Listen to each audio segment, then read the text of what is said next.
बढ़ती हुई टेक्नोलॉजी और एडवांसमेंट ने रोजगार के नए आयामों को जन्म दिया है। आज युवाओं के पास अपार संभावनाएं और विकल्प मौजूद है, जिसमें वो अपना भविष्य बना सकते हैं। और ऐसे ही कुछ ऑप्शन से हमारी टीम आपको हर हफ्ते अवगत करवाती है और बताती है उससे जुड़े स्कोप के बारे में। नमस्कार, मैं हूँ रीना आपके साथ और स्वागत करती हूँ इस कैरियर से जुड़े प्रोग्राम में, जिसका नाम है बातें कैरियर की। तो चलिए देखते हैं ये एपिसोड। देखेंगे कैसे बढ़ रहे हैं पर्यटन में रोजगार के अवसर, जानेंगे कैसे करें खुद का व्यवसाय शुरू, देखेंगे एमबीए से जुड़े कैरियर ऑप्शंस, मिलेंगे काउंसलर से, देखेंगे एम्प्लॉयमेंट न्यूज। घूमना फिरना किसे नहीं पसंद। हम सबको नई नई जगह पर जाकर छुट्टियां बिताना काफी रोचक लगता है, लेकिन क्या आपने कभी सोचा है आप इसमें भी कैरियर की शुरुआत कर सकते हैं? तो आइए देखते हैं कैरियर मंत्रा और जानेंगे टूरिज्म एंड हॉस्पिटैलिटी के बारे में।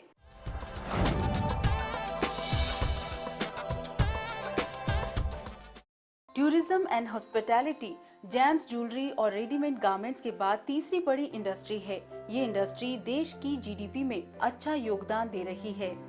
इतना ही नहीं, पर्यटन एक बड़ा रोजगार जनरेटर भी है।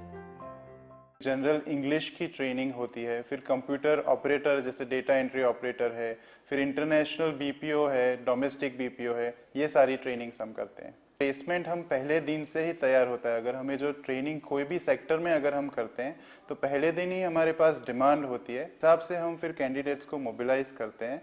उनको पहले ये बताया जाता है कि आप अगर इस ट्रेनिंग में भाग लेंगे तो आपको यहाँ पे प्लेसमेंट मिलेगा, और उस हिसाब से फिर उनको प्लेसमेंट दिया जाता है। अगर वो ट्रेनिंग ठीक से कंप्लीट करते हैं उसके बाद उनका असेसमेंट होता है और कंपनी यहाँ पे आके उनका इंटरव्यू करती है और उनको सिलेक्ट करती है। There are different kinds of loans and different kinds of services which are available. For example, जो बैंक में जनधन योजना है, अब यदि किसी बच्चे को एक बैंक अकाउंट चाहिए या लोन चाहिए तो उससे लिंक किया जा सकता है।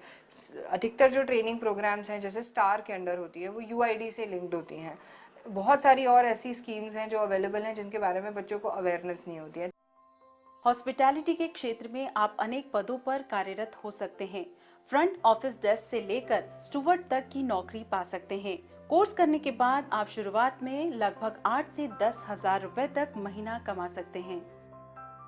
45 डेज क्लासरूम ट्रेनिंग करते हैं, 45 days on the job training करते हैं। इंडस्ट्री एक्सपोजर देना बहुत ज़रूरी है बच्चों को, बिकॉज उसके बिना जॉब रेडीनेस पैदा नहीं होती। कोर्स में हमको होटल लाइन की जितनी भी सर्विस है एंड अबाउट फूड और हमें सर्व करना और हाउसकीपिंग के बारे में सिखाया जाता है कि हमें कस्टमर को किस हिसाब से डील करना है। ग्लासवेयर में हमने सीखा कि मॉकटेल और कॉकटेल कौन सी ग्लास में दिया जाता है, रेड वाइन वाइट वाइन कौन सी ग्लास में दिया जाता है, और प्लेटवेयर में हमने डिफरेंट प्लेट्स के बारे में सीखा। फूड किस में हमें सर्व करना है, फ्रूट्स किस में, डेजर्ट, ये सब किस में सर्व करना है, ये सीखा। पर्यटन के लिहाज से विश्व में भारत खासा महत्व रखता है। पर्यटन का क्षेत्र बढ़ने के साथ ही हॉस्पिटैलिटी का क्षेत्र अपने आप बढ़ता है। अब सिर्फ विदेशी पर्यटक भारत नहीं आते, बल्कि घरेलू पर्यटन में भी वृद्धि दर्ज की गई है। सन 2012 में भारतीय जीडीपी का 6.8% हिस्सा पर्यटन का था और इस क्षेत्र ने 39.5 मिलियन रोजगार के साथ देश के कुल रोजगार में 7.7% का योगदान दिया है। अभी इंडिया और पूरे देश में, पूरी दुनिया में मिला के लगभग 4.5 मिलियन लोगों की ज़रूरत है जो कि ट्रैवल एंड टूरिज्म में सिर्फ काम करने के लिए चाहिए। और इतना नेक्स्ट 2 इयर्स में जो डिमांड है उसमें ये सोचा जा रहा है कि ये दुनिया की सबसे बड़ी बनने वाली है एम्प्लॉयमेंट सेक्टर। इसमें आप होटल्स में काम कर सकते हैं, क्रूज़ पे, एयरप्लेन्स पे और ट्रैवल टूर ऑपरेटर्स में। इवन आजकल के जो नए नए पोर्टल्स आ गए हैं, ट्रैवल पोर्टल्स लाइक यात्रा और ये सब आ रहे हैं, उनमें आप काम कर सकते हैं। तो इन सब चीज़ों के लिए बच्चों को थोड़ा एक सेट ऑफ स्किल्स चाहिए होता है। इसमें मोस्टली जो कंसंट्रेशन किया गया है 70% to 80% कोशिश की गई है प्रैक्टिकल नॉलेज देने के लिए, and 20% is theoretical, because theoretical knowledge is also important. 4.4 million जो जॉब वैकेंसी है इंडिया में, वो टूरिज्म सेक्टर में इतनी ज़्यादा है। दूसरों के कल्चर को जानना, फूड एंड बेवरेज को जानना, अब इंडिया का लेवल भी इतना ऊपर हो गया है कि ग्लोबली एक दूसरे को, कंट्री को रिप्रेजेंट करना बहुत नेसेसरी हो गया आजकल, और इसकी डिमांड भी इतनी है। विदेशी पर्यटन के 5.9% वार्षिक वृद्धि दर के मुकाबले 9.6% वार्षिक वृद्धि दर से घरेलू पर्यटन बढ़ा है, जो कि युवाओं के लिए रोजगार परक है। कस्टमर केयर में हो सकता है, वो फ्रंट ऑफिस रिसेप्शन में हो सकता है, स्टीवर्ड में हो सकता है, बार में हो सकता है, देन हाउस कीपिंग में हो सकता है, फ्लोर मैनेजर, फ्लोर कीपर में हो सकता है, इवन फ्लोरिस्ट भी बन सकता है। वो हाउस कीपिंग का एक पार्ट है। इन शॉर्ट वो मास्टर मतलब जैक ऑफ ऑल ट्रेड बना देता है बच्चों को। सबसे ज़्यादा डिमांड में कोर्स है वो है F&B सर्विस, जिसको कि हम स्टीवर्ड के नाम से कहते हैं या लेमैन टर्म्स में वेटर भी बोला जाता है। इस कोर्स में एक बच्चे को सारी चीज़ें कि टेबल के एटिकेट्स क्या होते हैं, टेबल सेटअप कैसे होता है, और पूरी F&B सर्विस कहाँ कहाँ की जाती है, आपके घर पे जो होम डिलीवरी होती है या आप जो किसी छोटे दुकान से ढाबे पे खा रहे हैं उसमें भी फूड एंड बेवरेज सर्विस किस तरह से इन्वॉल्व है, हर एक चीज़ सिखाते हैं। तो उनको एक कैफ़े में या ढाबे में काम करने से लेके एक 5 स्टार तक में काम करने का, एक 5 स्टार क्रूज़ में या प्लेन में अगर वो जाना चाहते हैं, स्टीवर्ड बनना चाहते हैं, तो उस तरह की उनको नॉलेज दी जाती है। टूरिज्म और हॉस्पिटैलिटी के क्षेत्र में रोजगार की अपार संभावनाएं मौजूद हैं। इनमें कैरियर बनाने के लिए जरूरत है कड़ी मेहनत करने की। दोस्तों, हमारे समाज में ऐसे बहुत से शख्स हैं जिन्होंने कम पूंजी में शुरुआत की और बड़ा बिजनेस एम्पायर खड़ा कर लिया। आप भी बन सकते हैं एक सक्सेसफुल एंटरप्रेनर। कैसे, जानेंगे सेगमेंट कैरियर दर्पण में।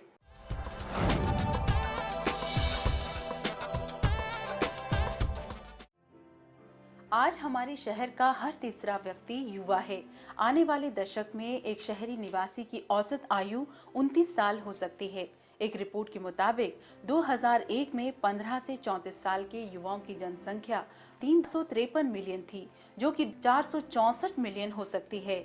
यानी सन 2020 में भारत दुनिया का सबसे युवा देश बन जाएगा, जहां तकरीबन कुल जनसंख्या का 64% हिस्सा वर्किंग एज ग्रुप में होगा।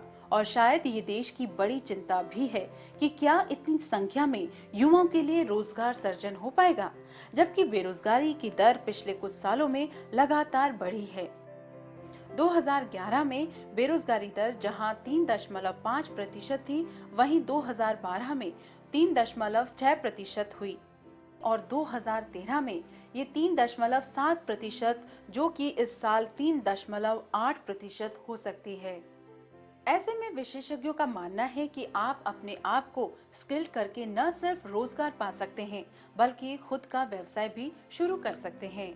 जो भी काम शुरू करें, संस्थाएं पहले भी थी और अब भी हैं, और अब और ज़्यादा ये सरकार ने कई संस्थाएं बनाई हैं जो लोगों को गाइड कर रही हैं, एंटरप्रेन्योर्स को, कि क्या काम करना चाहिए, उसमें कितना पैसा लगाना चाहिए, आपके पास क्या पूंजी है, और सरकारी संस्थाओं से आपको, बैंकों से क्या मदद मिल सकती है, किस चीज़ पे क्या सब्सिडी है, सबकी नॉलेज दी जाती है। तो कोई भी काम शुरू करे, एक बार ज़रूर इन संस्थाओं के पास जाए और वहाँ जो स्पेशलिस्ट बैठे हैं उन लोगों से जानकारी ले ले। प्री काउंसलिंग, देन ट्रेनिंग के बाद सक्सेसफुल असेसमेंट, और फिर उसके बाद सपोर्ट सिस्टम में फंडिंग इज़ वेरी इंपॉर्टेंट। तो उसमें गवर्नमेंट की बहुत सारी स्कीम्स हैं, उसका कैसे लाभ उठाया जा सके। Finally it's like how much he or she puts into the whole effort into this entrepreneurship. एक रिपोर्ट के मुताबिक सन 2012-13 में 15 से 29 साल के बिना पढ़े लिखे युवाओं में बेरोजगारी दर जहां 3.7% थी, वहीं पढ़े लिखे ग्रेजुएट नौजवानों में ये दर 32% देखी गई है। यानी किसी भी क्षेत्र में खुद को स्किल करके भविष्य बनाया जा सकता है। हमारा जो मकसद है वो एक तरह का हुनर पैदा करना, जैसे बनाना फार्मर हुआ, डेयरी फार्मर एंटरप्रेन्योर हुआ, मोबाइल रिपेयर, फिर जिसमें आपका इंटरेस्ट हो आप उस तरह का जॉब रोल कीजिए, और उस जॉब के रोल के साथ जो आपको हुनर मिलेगा उसको एक एंटरप्रेन्योरशिप में बदलिए। तो आपका भी एक जो आगे बढ़ने का तरीका बन गया, औरों को व्यवसाय देने का तरीका बन गया। खुद का काम शुरू करने का सपना जहां खूबसूरत लगता है, वहीं यह चुनौतियों से भरा है। यानी जरूरत है सही सूझबूझ और समझदारी के साथ काम को शुरू करने की। ज़्यादातर लोग बिजनेस में जो फेलियर्स हैं वो दूसरों को देख के बिजनेस शुरू करते हैं कि वो इतना कामयाब है तो मैं भी हो जाऊंगा। तो इस चीज़ की जानकारी लें, पहले ट्रेनिंग लें, पहले समझें, और स्पेशलिस्ट से ये पता कर लें कि मुझे पैसों की इन्वेस्टमेंट कैसे करनी है, कितने दिन में मेरा पैसा आएगा, ताकि साइकोलॉजिकली भी वो अपने आप को फिट रख सकें। अपना स्टेक इन द मैटर होना ज़रूरी है। Once the stake is there in this entrepreneurship role, the success will eventually come. हमारे एक्सपर्ट की राय है कि कोई भी नया काम शुरू करने से पहले पूरी रिसर्च करें, प्लान बनाएं, कॉम्पिटिटर्स को पहचानें और सबसे ज़रूरी बात कि फाइनेंशियल प्लानिंग पर खासा ध्यान दें। पहले तो ये तय करना होगा कि मुझे किस स्केल पे कितना काम करना है। फिर ज़रूरत आती है कि उस काम को पूरा करने के लिए पूंजी कितनी चाहिए, उस पूंजी का निवेश हमें कब और कितना कितना करना है। एक ही बार में पूरी पूंजी लगा देनी है कि एक पूंजी को हम 4 बार लगाने की क्षमता रखें, कि एक बार हमसे ठीक से नहीं हो पाया काम, फिर दूसरी बार वो पूंजी लगा दें। 100 रुपये आपके पास है तो 100 का 100 रुपये आप पहले दिन नहीं लगाएंगे। ये उसको एजुकेट करने की ज़रूरत होती है एक एंटरप्रेन्योर को। अक्सर ऐसा देखा गया है कि छोटी छोटी गलतियों के चलते व्यवसाय में नुकसान होता है, जिसके चलते नई कंपनियां शुरुआती दौर में ही बंद होने के कगार पर आ जाती है। ऐसे में जरूरी है कि कम से कम 5 साल का पूरा प्लान, आगे बढ़ने का हौसला और फाइनेंस पर पकड़ हो। रियलाइजेशन ये है कि फाइनेंस मैनेजमेंट हर किसी को समझना चाहिए। आपको शायद पता होगा कि दुनिया में जितने बिजनेस फेल होते हैं 90% से ज़्यादा फेल होते हैं because of bad finance management. ने हुनर प्राप्त किया, वो एक अपना व्यवसाय शुरू करें, क्योंकि हर व्यवसाय से वो औरों को रोजगार दे सकते हैं और इसी की भारत में सबसे ज़्यादा ज़रूरत है। आप अपना व्यवसाय शुरू करके सैकड़ों युवाओं को रोजगार दे सकते हैं और भारत के 2020 तक दुनिया की सबसे बड़ी युवा शक्ति होने का फायदा आपको भी मिल सकता है। तो चलिए लेते हैं एक छोटा सा ब्रेक।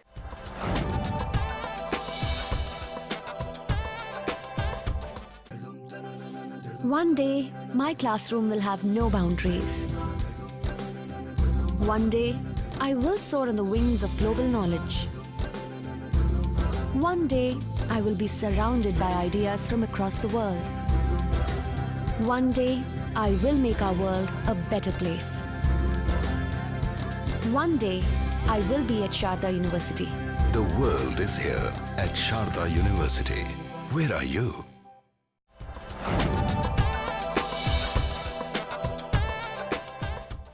हर हफ्ते कैरियर निर्माण में हम आपको अवगत करवाएंगे एक नए कैरियर ऑप्शन से और बताएंगे उसके स्कोप के बारे में। तो देर किस बात की, चलिए देखते हैं ये सेगमेंट।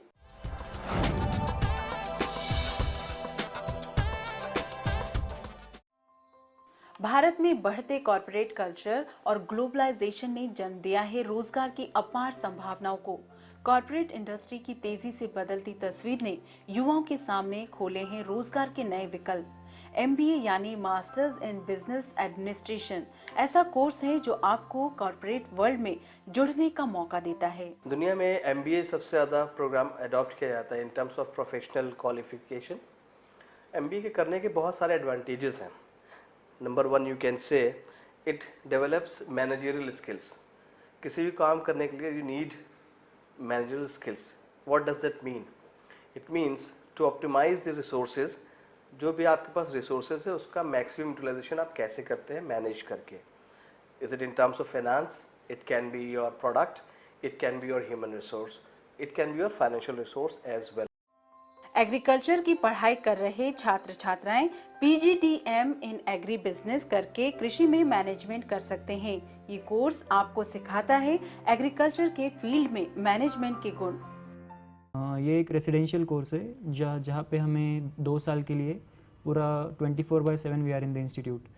एग्री इनपुट सेक्टर में हमसे फार्मर्स को फ्रॉम सोइंग से लेके तो up to the marketing we help the farmer, जहाँ पे हम उनको इनपुट प्रोवाइड करेंगे जैसे कि सीड से, फर्टिलाइज़र से, फार्म मशीनरी है, इरिगेशन इक्विपमेंट से। एग्री बिजनेस सेक्टर में होगा ये। ह्यूमन रिसोर्सेज यानी HR मैनेजमेंट का यूँ कहें तो MBA का बहुत ही इमर्जिंग सेक्टर है जो पिछले कुछ सालों में तेजी से उभर कर सामने आया है। इसमें न केवल एक बेहतर कैरियर ग्रोथ है बल्कि आगे बढ़ने का स्कोप भी बहुत है। इंडस्ट्री में HR ग्रेजुएट्स की डिमांड सबसे अधिक है। आज के टाइम पे काफ़ी ग्रोथ की अपॉर्चुनिटी है। जो इंडस्ट्रीज़ और कंपनीज़ आती हैं यहाँ पे स्टूडेंट्स को हायर करने के लिए, वो HR एनालिटिक्स मतलब टेक्नोलॉजी का यूज़ कैसे HR में किया जा सकता है, या फिर इंक्लूसिव ग्रोथ को कैसे प्रमोट किया जा सकता है, उस पर काफ़ी फोकस करती हैं। स्टूडेंट्स आज के जो HR का स्पेशलाइजेशन लेते हैं, इस बात को समझें कि वो किस तरह से अपनी नॉलेज को इन एरियाज़ में एक्सपैंड कर सकते हैं, तो उनके लिए बहुत अपॉर्चुनिटीज़ हैं।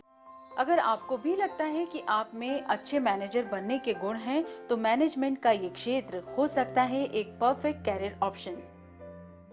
अब समय हो चला है कैरियर एक्सपर्ट से मिलने का। इस बार कैरियर काउंसलर में हम जानेंगे इवेंट मैनेजमेंट के क्षेत्र में मौजूद अपॉर्चुनिटीज के बारे में। चलिए मिलते हैं कैरियर काउंसलर से।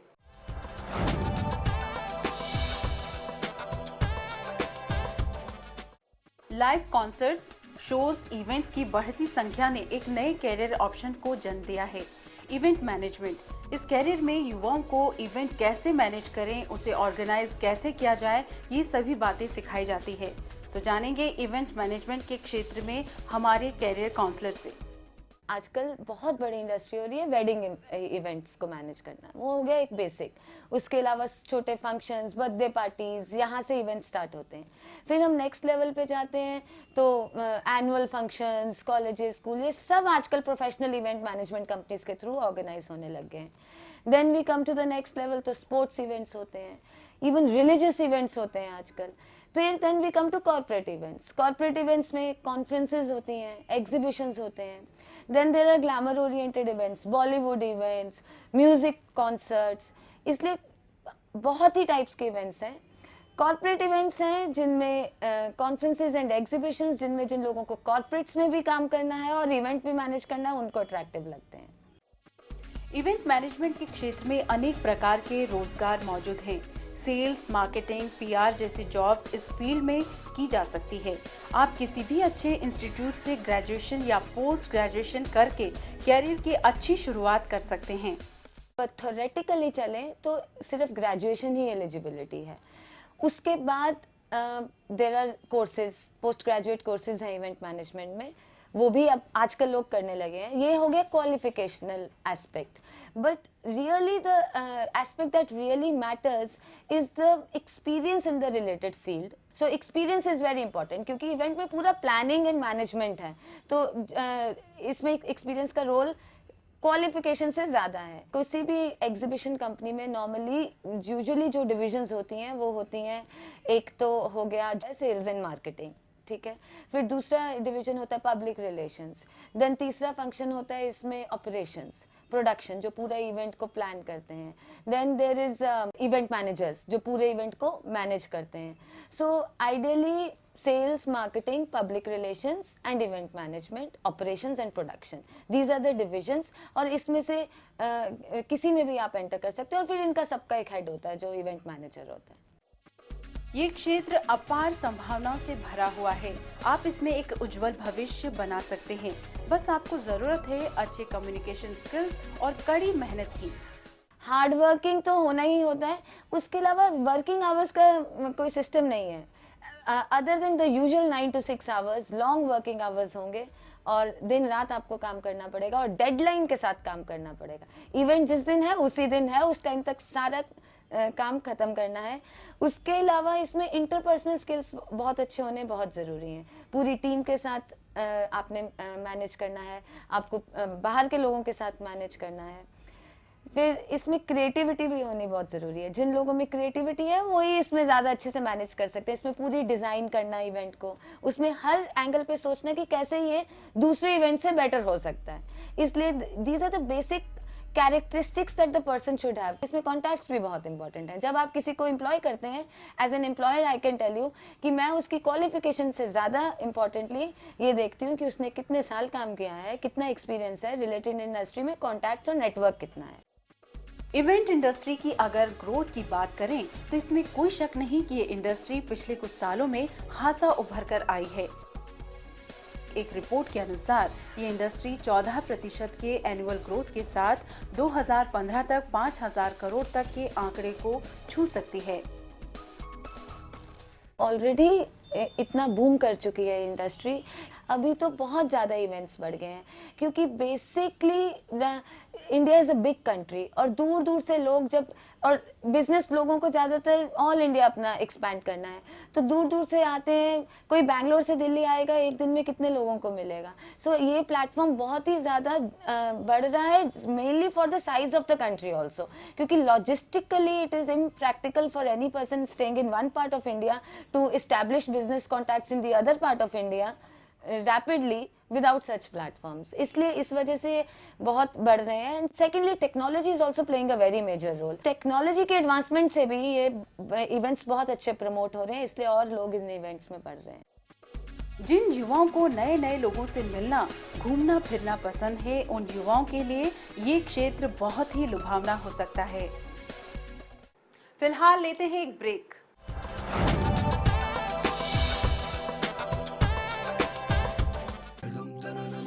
One day, my classroom will have no boundaries. One day, I will soar on the wings of global knowledge.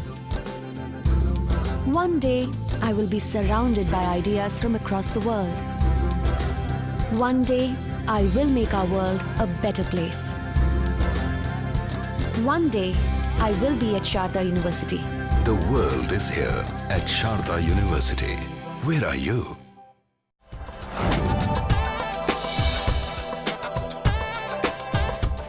रोजगार समाचार में हम आपके लिए लाए हैं देश भर से चुनकर कुछ ऐसे अवसर जहां आप अप्लाई करके अच्छी नौकरी और सैलरी पा सकते हैं। आइए देखते हैं ये सेगमेंट जिसका नाम है एम्प्लॉयमेंट न्यूज।